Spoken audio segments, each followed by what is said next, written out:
ଦେଖନ୍ତୁ ଆମ ପିଆଜ ଭଜା ହେଉଛି। ଆପଣ ଦେଖନ୍ତୁ ଆମ ପିଆଜ ଦେଖନ୍ତୁ ବଟା ମସଲା ପକାଇକି ପିଆଜ ଭଜାରେ ସେଠି ବଟା ମସଲା ପକାଇଦେଲି ପିଆଜ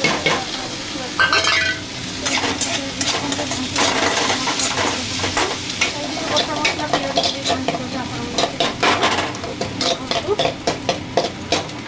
ଏପଟେ ବି ଦେଖିବା ଟିକେ ଅଧା ଟମାଟର ଅଧା ଏଠି ପକାଇଦେଲି।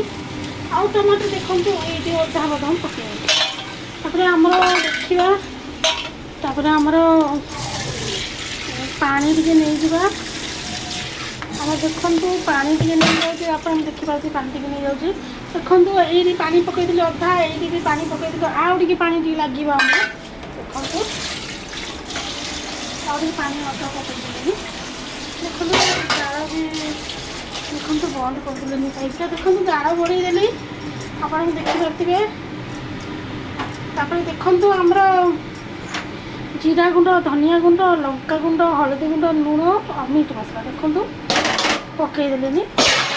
ଦେଖନ୍ତୁ ଲୁଣ, ହଳଦୀ, ଲଙ୍କା ଗୁଣ୍ଡ ପକାଇଦେଲେନି। ଦେଖନ୍ତୁ ଏଠାରେ ଦେଖନ୍ତୁ ପକାଇଦେଲେନି। ଆପଣ ଦେଖିପାରୁଥିବେ ପକାଇକି ମୁଁ ଘାଣ୍ଟି ଦେଉଛି। ଦେଖନ୍ତୁ ମୁଁ ପକାଇକି ଘାଣ୍ଟି ଦେଉଛି।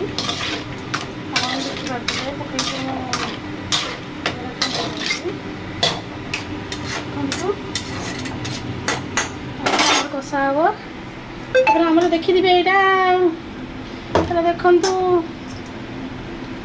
ଏଇଟା ଆମର ହେଲା କ'ଣ ସେଟା କୁହନ୍ତି ଆଳୁ ସରୁ କାଟିଛି। ତାପରେ ଦେଖନ୍ତୁ ଚଣା, ଏ ଚଣାରେ ଏମିତି ପୋକ ଲାଗିଥିଲା ବହୁତ କଷ୍ଟ କାଢ଼ିକା ଏମିତି ବି କାଢ଼ିଛି। ଚଣା ପାଇଁ ବହୁତ ସମୟ ବିତିଗଲା। ନା ଠାକୁର ପୂଜା ହେଇଛି, ନା ରୋଷେଇ ହେଇଛି, ନା କିଛି। ମୁଁ କେଉଁଠୁ ପର୍ଯ୍ୟନ୍ତ ଖୁଆ ହିଁ ନେବି ତାକୁ ସେ କରିବି ପିଲାଟାକୁ। ଏ ଚଣା ଦେଖନ୍ତୁ ମୋତେ ପୋକ ଲାଗିଛି, ପୋକ ଲାଗିଛି କେତେ ପୋକ ଦିନକୁ ଅଳ୍ପ ଟିକେ ଭଲରେ ଭଲ ଲାଗୁଛି କାଢ଼ିକି ଦେଉଛି। ଚଣାରେ ପୋକ ଲାଗିଗଲି, ଏତେ ପୋକ ଲାଗୁଥିଲା। ଦେଖନ୍ତୁ କିନ୍ତୁ ପୋକ ଲାଗିଛି ଚଣାରେ, ଆପଣ ଦେଖିପାରୁଥିବେ।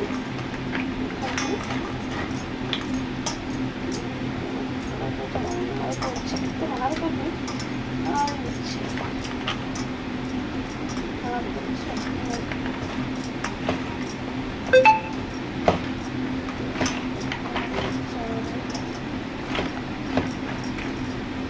ଦେଖନ୍ତୁ। ତାପରେ ଏଇଟା ଦେଖନ୍ତୁ ଆମର ଆଳୁ, ଗ୍ରୀନ୍ ମଟର, କୋବି ଦେଖନ୍ତୁ ତରକାରୀ ହେବ ଆମର। ଆପଣ ଦେଖିପାରୁଥିବେ ଆମର ତରକାରୀ ହେବ। ଆଉ ସେପଟେ ଦେଖନ୍ତୁ କେତେ ବାସନା।